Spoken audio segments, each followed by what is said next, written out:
जय श्री ओम नमः सिद्धेभ्यः।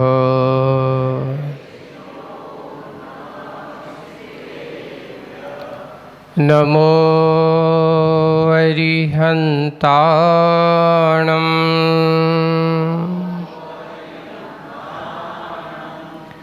नमो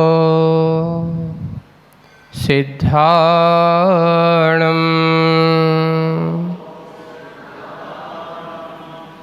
नमो आयर्याणम्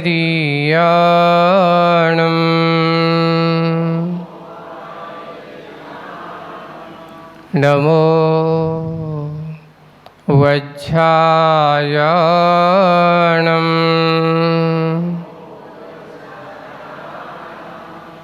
नमो लोये सव्यसाहुणम्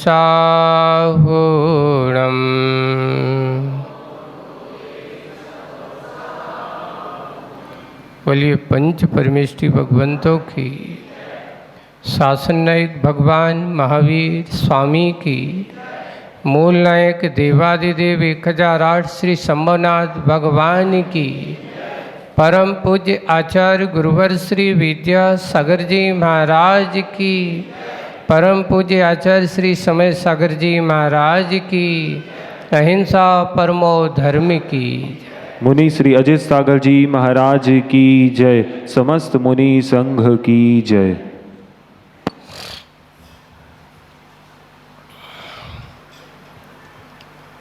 जब कभी भी अपन शास्त्र पढ़ते हैं या किसी मुनिराज या विद्वान का प्रवचन सुनते हैं, उस सम्यक दर्शन की जब बात आती है तो मन में आपको विकल्प तो होता होगा कि मैं सम्यक दृष्टि हूँ कि नहीं हूँ। होता कि नहीं? मन में विचार आता है कहीं मेरे पास सम्यक दर्शन है कि नहीं है।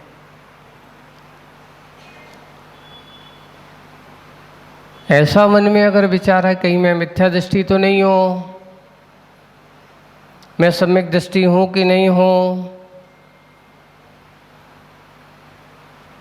ऐसा विकल्प अगर तुम्हारे मन में आता है तो समझ लेना कि कहीं ना कहीं हमारे सम्यक दर्शन की भूमिका बन रही है। कहीं मैं मिथ्या दृष्टि तो नहीं हूँ, कहीं अभव्य तो नहीं हूँ, मैं भव्य हूँ कि नहीं। हे भगवान, मुझे संसार से मुक्ति मिलेगी कि नहीं, मुझे कभी संसार के इस मोह जाल से मुक्ति मिलेगी कि नहीं। हे भगवान, मैं कभी संसार को पार करके एक सिद्धत्व को प्राप्त होगा कि नहीं। अगर ऐसे मन तुम्हारे मन में कूदते हैं, प्रश्न मन में आते हैं, तो समझ लेना कहीं ना कहीं आपके अंदर वह भवितव्यता भव्यता छुपी हुई है। और जिनके मन में विकल्प ही नहीं होता, क्या करना, होगा जो कुछ होगा। कभी भगवान के प्रति मन में भाव ही नहीं होते कि मुझे भगवान के मंदिर जाना है। सम्यक दृष्टि का विचार जो होता है, सम्यक दृष्टि का जो स्वभाव होता है, उस स्वभाव का वर्णन करते हो उसकी बाह्य परिणति के बारे में कहा है आचार्यों ने कि सम्यक दृष्टि का दैनिक जीवनचर्या कैसे होती है। सबसे पहला उनकी 4 विशेषता बताई है सम्यक दृष्टि के बाह्य लक्षण। फिर भी हम ठप्पा नहीं लगा सकते कि तुम सम्यक दृष्टि हो, ये तो केवल ही जानते हैं। मैं आपको यह नहीं कह सकता हूँ कि तुम सम्यक दृष्टि हैं, लेकिन अपने अंदर की उस बाह्य क्रिया से आपको ये बताया जा सकता है, आप महसूस कर सकते हो कि कहीं ना कहीं मुझे सम्यक दर्शन की प्राप्ति है। अपन ये 4 गुणों के बारे में विचार करते हैं आज। सबसे पहला गुण है प्रसम भाव। पहला है सम्यक दृष्टि का बाह्य लक्षण प्रसम, दूसरा संवेग, तीसरा आस्तिक और चौथा है अनुकंपा। ये 4 गुण हैं बाह्य क्रिया में, जिसके पास हमेशा 4 ये चीजें हैं, रहते हैं, क्रियाओं में हमेशा प्रकृति पर रहते हैं, समझ लेना वो सम्यक दृष्टि का लक्षण दिखाई दे रहा है वहां पर। पहला गुण है, आज पहले गुण की बात करते हैं अपन। आज कौन सा गुण है? सम्यक दर्शन का पहला गुण है प्रसम भाव। प्रसम भाव किसी कहते हैं? जहां उद्वेगपना ना हो, आकुलता ना हो, आक्रोश ना हो, लोलुपता ना हो, अहंमान की भरी हुई बातें ना हो, और भी कई तरह से अपन इसको कह सकते हैं, वो है हमारा प्रसम भाव। प्रसम भाव आपके पास अगर है तो कोई व्यक्ति अगर तुम्हारे कर्म के उदय में, एक और है, हम लोगों से प्रायकर अपना कर्म सिद्धांत, हम ही क्या, हमारा कर्म सिद्धांत कहता है, किसी व्यक्ति ने तुम्हें गाली दी, तुम्हारी निंदा की, तुम्हें गाली दी, तुम्हें बुरा भला कहा, ये बताओ किसका दोष है ये इसमें? सामने वाले का कि तुम्हारा? किसका दोष है कि उसने मुझे गाली दी? आप क्या करते हो? सामने वाले व्यक्ति का दोष मानते हो कि उसने मुझे ऐसा कहा। प्रसम भावी जो होता है वो ये सोचता है कि इसने मुझसे बुरा कहा है। प्रसम सम्यक दृष्टि जो उस प्रसम गुण वाला जो है वो कहता है कि इसने मुझे गाली दी है, सुनता है, इसने मेरी निंदा की है, तो निंदा की है तो वो क्या करता है?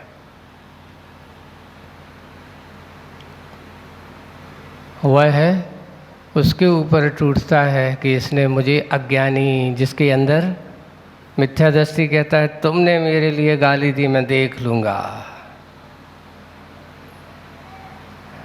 गाली का जवाब कैसे देंगे? एक गाली दी है तुमने, तो गाली का जवाब कैसे दिया जाएगा तुम्हारा? तो लोग कहते हैं ईंट का जवाब पत्थर से। पर सम्यक दृष्टि कहता है कि गाली का जवाब गाली से नहीं, अच्छे गीत से दो। भैया मेरा कर्म का उदय था, उसने ऐसा कहा है।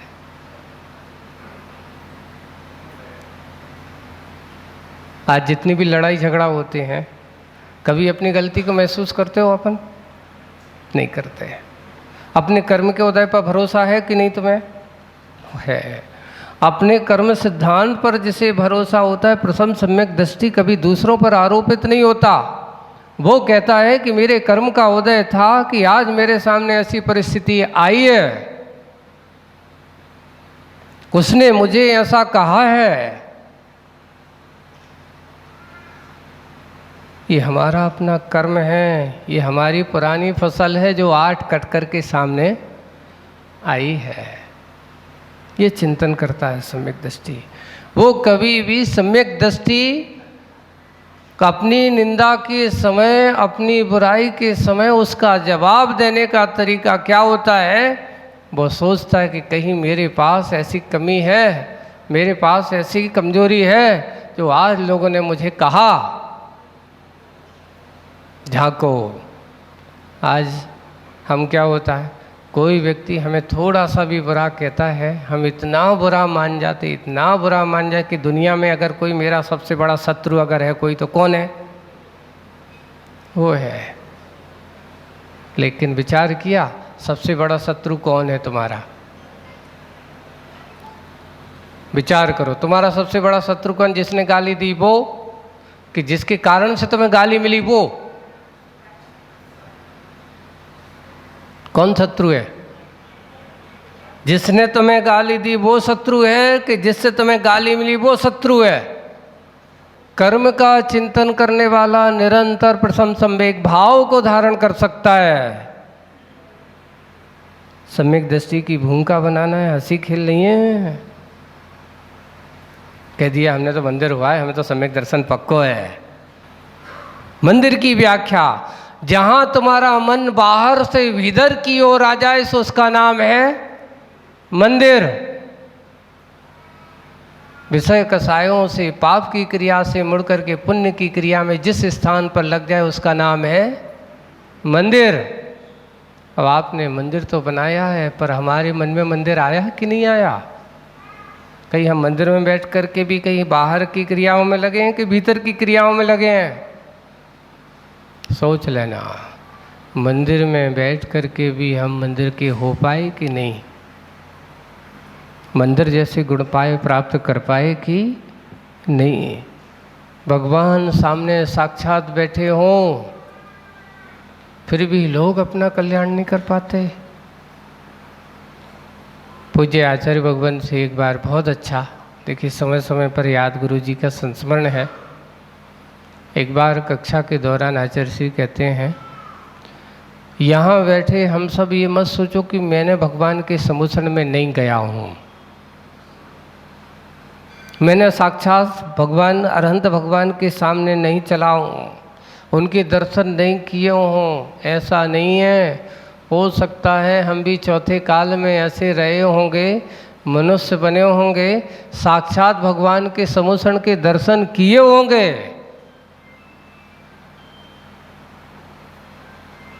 भगवान की वाणी भी सुनी होगी, पर क्या सुनने मात्र से कल्याण होता? दर्शन मात्र से कल्याण होता? अगर सुनने मात्र और दर्शन मात्र से कल्याण होता होगा तो डॉक्टर को दिखावे से भी बेटा सा ठीक हो गया होता। अभी जैसे महाराज सुना रहे थे, जाओ दिखा लाओ। देखने मात्र से कल्याण नहीं होता।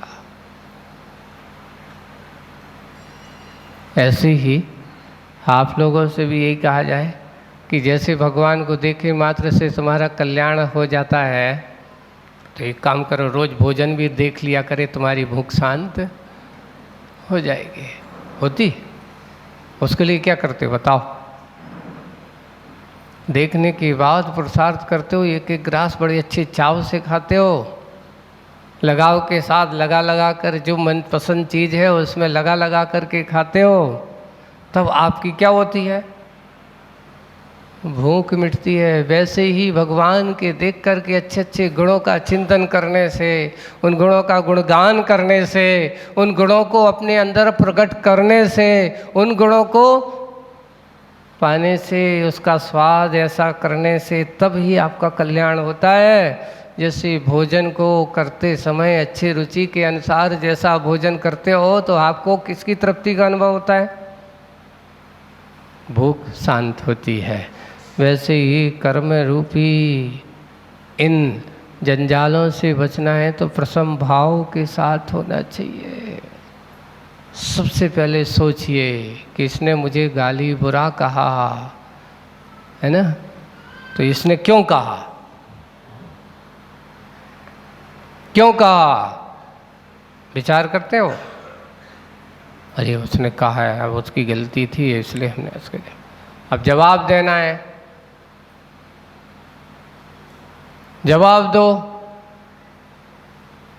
एक व्यक्ति की बात अच्छी कथा सुनाते हैं। एक गांव से निकला, पिछले गांव वालों ने कहा था कि देखो फलाने गांव में मत जाना, वहाँ के लोग बहुत खराब हैं, गाली गलौज करते हैं। तो वो बड़ा समझदार था, प्रसमभावी था, उसने कहा कि चलो तो उस गांव तो जरूर चलना है अपन को। बोले कि क्यों? अपने आप को परखना है कि हम कितनी क्षमता रखते हैं, देखते हैं। कहे अनुसार वहाँ गया और लोगों ने गांव से चलना प्रारंभ जैसे ही प्रवेश किया, लोगों ने देखा ये आ गए भिखमंगे, है ना। अब वो साधु वाधु लोगों ने बुरा भला कहना चालू कर दिया। वो भी अभी थोड़ी तेजी से चलता तो और धीरे धीरे चलने लगा। गांव के लोग जुटने लगे, गांव के लोग और इकट्ठे। और बात सत्य है कि जब कोई आदमी चिल्ला चोट कर रहा हो, अच्छे देखो, कोई अगर प्रवचन चल रहा हो तो लाख उतने आदमी नहीं जुटते। अगर बाजार में एक किसी को कोई गाली गलौज कर रहा हो और कोई जा रहा हो तो देखना आदमी कितने खड़े हो जाते हैं। कच्छु काम में भी जाएंगे तो पहले उसके साथ लगता है बहुत बड़ा गांव के लोग आते जा रहे हैं, वो इकट्ठा होते जा रहे हैं। और जाकर के चलते चलते गांव के बीच में जाकर के वो भी बैठ गया। अब तो अभी एक थे, अब तो 10 एक साथ मिल कर के गालियाँ बुरा भला कह रहे हैं, अरे वो ऐसा है, वो तो ऐसा है, एक साथ दुनिया के। सुनता रहा सुनता रहा सुनता रहा। फिर क्या हुआ, बैठ कर के कुछ समय बाद उठा, गांव की ओर से बाहर, अब पार तो कहना वहाँ रहना तो है नहीं, बाहर जा रहा है। बाहर जाते हुए आखिरकार वो जो चिल्ला चोट करने वाले लोग थे वे भी थक गए। कितना भी हो, गुस्सा में आदमी चिल्ला चोट, देख लो गुस्सा करने जितना चिल्ला चोट करें, जब गुस्सा आता है ना और तुम बिल्कुल शांत बैठो, चिल्लाते रहे तो वो एक शब्द कहें, देखो कितना है बेशरम है, इतनी कही कछू, एक बात भी इसके समझ में नहीं आई। आखिर शब्द वो क्या आएगा, इतनी सुनाई तुम्हारे लिए कान में रूह तक नहीं जागा, अभी समझ में नहीं आई तुम्हारी, एक जवाब नहीं दिया तुमने। क्या जवाब दूं बताओ, है ना। तुमने मुझे बेवकूफ़ कहा, मैं बेवकूफ़ हूं नहीं। तुमने मुझसे पागल कहा तो मैं पागल हूं नहीं। तुमने मुझे नालायक कहा, मैं नालायक हूं नहीं। तुमने जो जो ही कहा वो मैं हूं नहीं। अगर तुमने मुझसे ऐसा कहा और मैं तुमसे गुस्सा करता तो यानी मैंने अपने आप को पागल बना लिया। उसकी बात को स्वीकार कर लिया। आपको गुस्सा आई, आपको उसने बुरा किया, उसने गाली दी, यानी गाली तुमने उसकी ली, इसलिए जवाब में तुमने उसको क्या दी, आप कह दो मुझे जरूरत ही नहीं आपकी गाली की, ऐसा कह सकते हो, ऐसा कर सकते हो। तुमने जो कहा वो मैं हूं ही नहीं, इसलिए मुझे गुस्सा लाने की जरूरत है ही नहीं, ऐसा कर सकते हो। सोचो, विचार करो। उसने सब कुछ सुना, गांव के बाहर तक अब आगे बढ़ रहा, एक आदमी आया, उनसे पूछता कि बाबा जी आपको इतने सारे लोगों ने इतना भला बुरा कहा, आपको कैसा लगा, पत्रकार जैसा बन करके। तो उसने कहा भाई आप बहुत अच्छे आए हो और मैं सबका सुनता रहा, और सुनते सुनते मैंने विचार किया है, अपने आप को सर्च करता रहा, अपने आप को विचार, इन लोगों ने जो कहा है कहीं भी ऐसा हूँ क्या, मैं ऐसा हूँ क्या।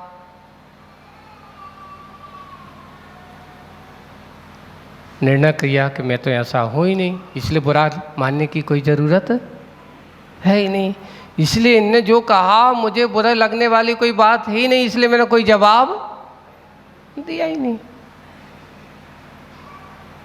सबसे अच्छी बात है यही है ना।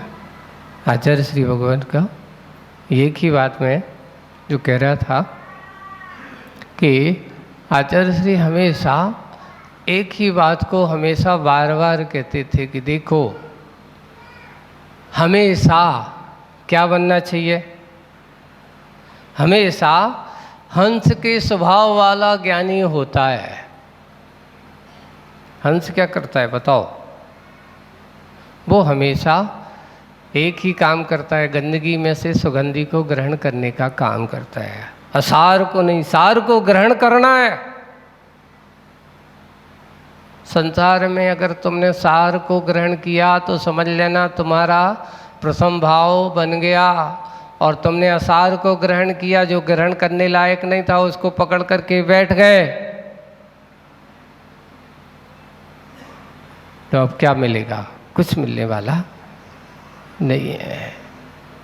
सारभूत को ग्रहण करो, संसार में यही सबसे बड़ी बात है। और उन्होंने कहा कभी कभार कुछ बातें ऐसी, आचार्य जी की खाई को है, पढ़ना उसको, जवाब का जवाब ना देना ही लाजवाब है। हर चीज़ के हम जवाब दें कोई ज़रूरी है ना? हर चीज़ का उत्तर दिया जाए कोई ज़रूरी है ना? कुछ चीज़ें ऐसी हैं भाई, ठीक है, उसका अपना अपना सोच है, अपने अपने। बस आज प्रथम भाव की बात करना। प्रथम भाव आपको ये कहता है कि सोचो, विचार करो, तब आगे की बात करो। अगर अच्छा लगे, उसने ऐसा ही किया, सुना, सब कुछ किया, गांव के लोगों ने खूब निंदा की, बुराई की, और जाकर के जब उससे पूछा तो उसने कह दिया कि भाई मेरे कोई मतलब की थी नहीं, इसलिए मैंने उसको ग्रहण किया नहीं। आखिर जिन्हें निंदा करते गए, बुराई करने वाले लोग वे भी सोच में पड़ गए कि देखो अपन ने इतना भला बुरा कहा, सामने वाले ने कुछ नहीं कहा, कहीं ना कहीं अपन ने गलती की है। वो ऐसा है नहीं है। और एक एक करके जैसे बुराई करने वालों का मजमा लग गया था, वैसे ही अब उसकी प्रशंसा करने वाले लोग इकट्ठे होते चले जाते हैं। आप तो बहुत महान साधु हो, आप तो बहुत बड़े महान साधक हो। अब उसकी प्रशंसा करने वाले लोग उसके क्षमा मांगते हैं, गलती हो गई। अब क्या करें? निंदा में आक्रोशित नहीं होना। और कोई तुम्हारी पूजा कर रहा हो तो उस समय ज़्यादा प्रशंसित, वाह देखो मैंने कमाल कर दिया, इतने लोगों को साष्टांग, अहंकार भी नहीं करना, ये भी ध्यान रखना। ज़्यादा आप ये सोचते, कई लोग देखो हमने कुछ नहीं कहा, अपने आप ठीक हो गए, अब लोगों के सामने ऐसा कहना, ये भी प्रथम संवेग भाव को, प्रथम भाव को धारण करने वाला कभी अभिमान से भी बात नहीं करता है। कई लोग ये सोचते हैं कि क्रोध के आवेग में ही प्रथम भाव संवेग होता, नहीं, प्रथम भाग लोभ से भी जाता है, मान से भी जाता है, मायाचारी से भी जाता है। कसायों के 4 रूप हैं, क्रोध, मान, माया और लोभ। जितनी जितनी कसायों को बढ़ाओगे उतनी उतनी और कसाएं बढ़ती ही चली जाएंगी। इसलिए कसाय नहीं, उसको कम करना है। तो आज अपन को मंदिर जाना है, तो प्रथम भाव से मंदिर जाना। कैसे भाव से जाना है? सम्यक दर्शन की भूमिका होना चाहिए। मंदिर आप गए हो तो सबसे पहले हमारे परिणामों में क्या होना चाहिए? प्रसन्नता आना चाहिए, समता आना चाहिए। कोई तुमसे अगर थोड़ा सा कहता है ये बाद में आना, तो आपको क्या लगता है? मैं बाद में क्यों आऊँ, पहले मैं अभिषेक करूँगा। ठीक, पहले तुम कर लो। अच्छा तुम बाद में अभिषेक कर लो तो भगवान छोटे हो जाएंगे क्या? वो पहले कर लेगा तो उसके लिए भगवान बड़े हो जाएंगे क्या? नहीं, भगवान तो तुम्हारे लिए भी वही हैं और सामने वाले को वही है। बस मानसिकता सुधारने की, ले नहीं पहले भाई तुम करो, मैं सबसे बाद में करूँगा। सबसे ज़्यादा पुण्य अगर तुम्हें लेना है तो पहले वाले को ज़्यादा पुण्य मिलता है, बाद वाले को कम मिलता होगा। बोलियो भाई, पुण्य और पाप आपके परिणामों पर आधारित है, पहले और बाद में करने से आधारित नहीं होता। इसलिए मंदिर की व्याख्या समझना। मंदिर किसे कहते हैं? जहाँ हमारे मन के परिणामों में बहिर्मुखता ना हो, अंतर्मुखता परिणाम हो, उसका नाम मंदिर है। आज अपन मंदिर की इस व्याख्या को सबसे पहले प्रथम भाव हमारा होना चाहिए। अगर वो नहीं है तो आप सम्यक दृष्टि की भूमिका में जाने वाले, अगर कोई तुमसे थोड़ी सी भी कहता है आप मुझे नहीं पता देख लो, अरे बढ़िया भाई मुझे बात मालूम नहीं है, समझदारी से काम। एक जवाब अगर किसी को देना है, कोई ने अपना मान करके तुम्हें पूछा है तो कहीं ना कहीं उसका अपनापन झलक रहा है। आपको क्या होता है कि उसके कहने पर हम थोड़े से भी उग्र हो जाते हैं, जवाब में मृदुता ना हो करके कठोरता आ जाती है, तो ये कठोरता आपके लिए हानिकारक है, आपके प्रसन्न भाव को बताने वाली नहीं है। हम व्यवहारिक जीवन, ये मात्र मंदिर में ही नहीं प्रसन्न भाव रखना, सम्यक दृष्टि बात मंदिर में अकेला नहीं रहता। ये मत सोचो कि मास मंदिर में ही प्रसन्न भाव का प्रयोग किया जाता है, बाहर तो हमारो कौन सा भाव होगा। महाराज सीधे बन के बैठ जाएंगे तो लोग क्या करेंगे, हमारे ऊपर हावी हो जाएंगे, इसलिए थोड़ा सा डर दिखाना पड़ेगा। नहीं, ऐसा नहीं है, डर से काम नहीं होता, निडरता से बहुत सारे काम हो जाते हैं। इसलिए बाहर घर में भी, घर में होता है कि थोड़ी सी हमारी आपस में लड़ाई झगड़ा, कोई भी जवाब अगर हम शांत भाव से दे देते तो लड़ाई झगड़ा नहीं होता। पूछा मुझे क्या पता, या कोई भी बात है ऐसा कुछ करने के लिए, और वही जवाब को अगर शांत भाव से दे दिया जाए तो कितना अच्छा होगा। अब होता ये, हम क्या करते हैं, दूसरों के ऊपर दोषारोपण चालू कर देते हैं, अपने पर नहीं करते। एक बार एक बहुत अच्छा वो पढ़ा आज के लोगों की मानसिकता के बारे में। एक महिला थी, वो आकर के एक दूसरों को अपनी कथा सुना रही है। वो क्या सुना रही है, ये नहीं कह रही कि मैं खराब हूँ, ये नहीं कहती, कभी कोई नहीं कहता मैं खराब हूँ।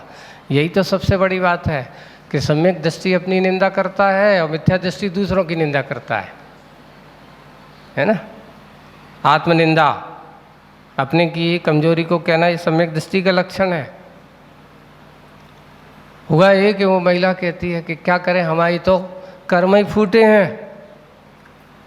बोले कि क्यों, क्या हो गया भाई, क्यों कर्म फूटे हैं। जब हम इस घर में बहू बन करके आए थे तो हमारी सास खराब थी। क्या बन करके आए थे,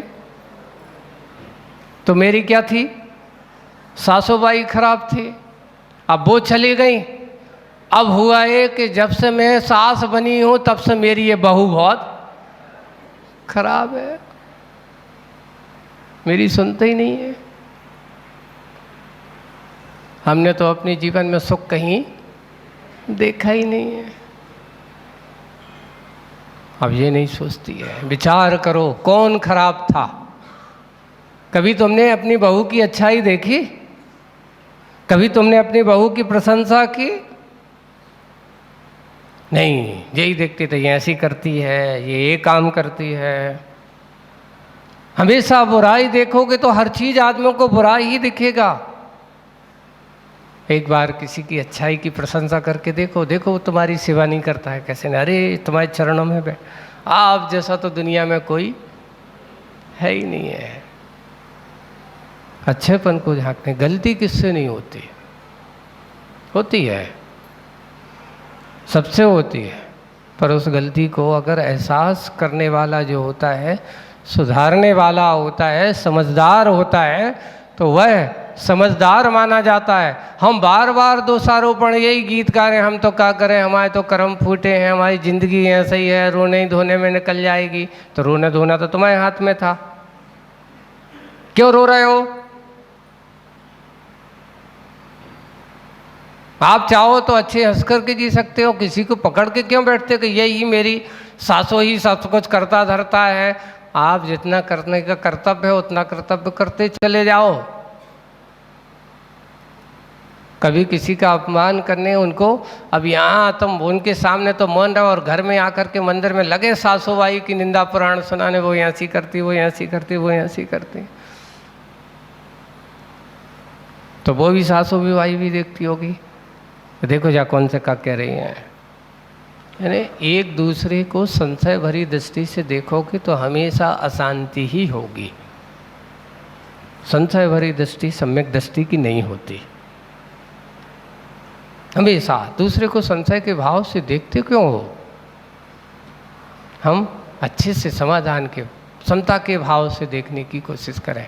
कर रहे होगी बात किसी से, अब वहाँ से आए, अब तुम घर पे सीधे टूट पड़े, का है मंदिर से कौन से का कह रही थी हमारे बारे में, अब भला ही वो कुछ दूसरे बारे में चर्चा कर रहे हो, लेकिन मन में संशय बैठ गया कि तुम तो लगता हमारे बारे में कुछ उसको कह रहे होगे। अब शांति रहेगी घर में कैसे? क्यों? जहाँ मन में संशय भरा पड़ा हो उस घर में कभी शांति 3 काल में संभव, इसलिए इसको निकालने की कोशिश। प्रथम संवेग भाव की बात आएंगे। आज प्रथम भाव को ही समझ लिया। इतना ही है कि अपने अंदर की कसाय भाव को थोड़ा सा कम करना, दबा के रखना, समित करना, उसका नाम प्रथम भाव है।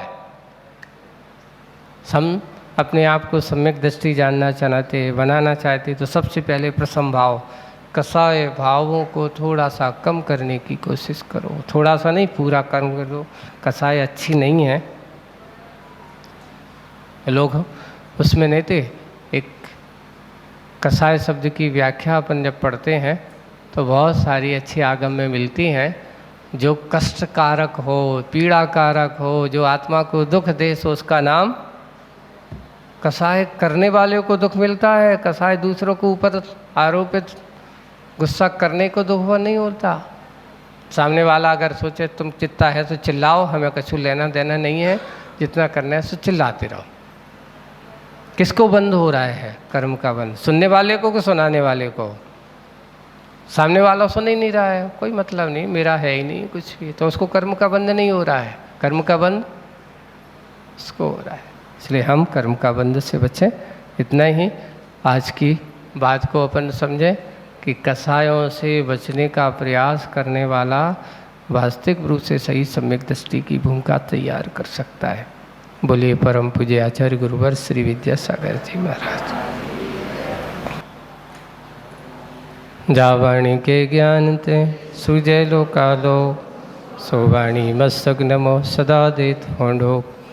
हे जिन वाणी भारती तो जपो दिन दिन, जो तेरी शरणा गहे सो पावे सुख चैन।